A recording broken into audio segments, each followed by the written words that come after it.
விஜய் அவர்களோடு எனக்கு கருத்து ரீதியாக வித்தியாசம் இருக்குது. ஆனால் எங்கே கொடுப்பீங்க?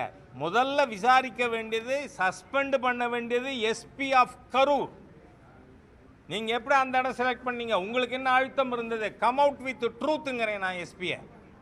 ஆகவே இன்னைக்கு நாம் இந்த அரசாங்கத்தை அதோட சென்சஸ்குள்ளே கொண்டு வர வேண்டிய அவசியம் இருக்குது. அவ்வளோ தூரம் மிக மோசமான ஒரு அரசாங்கம். அதனால தான் இந்த மோசமான சம்பவம் நடந்திருக்கு. சென்னையிலேருந்து கள்ளக்குறிச்சி பக்கத்தில் தானே கரூர் எட்டி இருக்குல்ல, கரூருக்கு உடனே விரைகிறாரு. ஏன் கள்ளக்குறிச்சிக்கு வரல? அடேங்கப்பா, நான் உள்ளபடியே சொல்கிறேன். நான் நடிகர்த்துக்கலாம் சிவாஜி கணேசனோட ரசிகன். அவர் தோற்று போயிட்டாருங்க மகேஷ் பொய்யாமொழிக்கு முன்னாடி.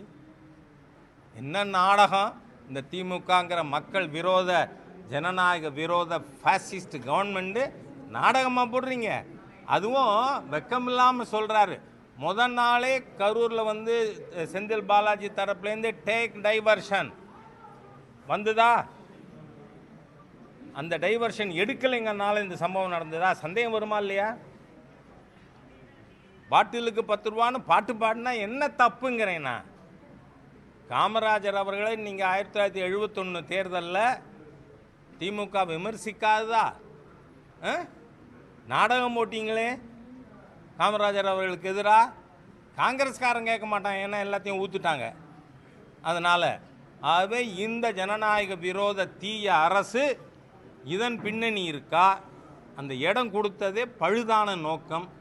ஆகவே பாரதிய ஜனதா கட்சி, திராவிட முன்னேற்ற கழகம், மாநில அரசு let it come to census அப்படின்னு சொல்லுங்க. சென்னை உயர்நீதிமன்றம் விஜய் மேல ஏன் நடவடிக்கை எடுக்கல? எஃப்ஐஆர் போடல? அவர் ஏன் என்ன தப்பு பண்ணார் அப்படின்னு ஹைகோர்ட் ஆஃப் மெட்ராஸ் கேள்வி. இல்லை, நான் என்ன சொல்கிறேன் வந்து அந்த மாதிரியான கேள்விகளுக்கு எதிராக கருத்து உள்ளவனா. ஏன்னா இந்த ஹோல் இஷ்யூவில் விஜய் என்ன தப்பு பண்ணார்? நான் வந்து அவர் 1 மணி நேரம் லேட்டாக வந்தாருங்கிறீங்களே, 1 மணி இருக்கட்டும். நான் 36 மணி நேரம் கழித்து வந்தாலும் அவரை பார்க்கறதுக்காக மக்கள் காத்திருந்து பார்த்ததை நேரில் பார்த்தவன் திரு எம்ஜிஆர் அவர்கள்.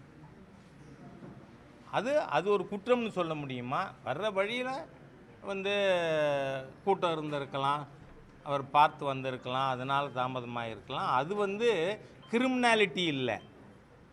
ஆனால் இந்த இடத்துல கொடுத்ததே கிரிமினாலிட்டி இன் தி மைண்டுங்கிறேன் நான்.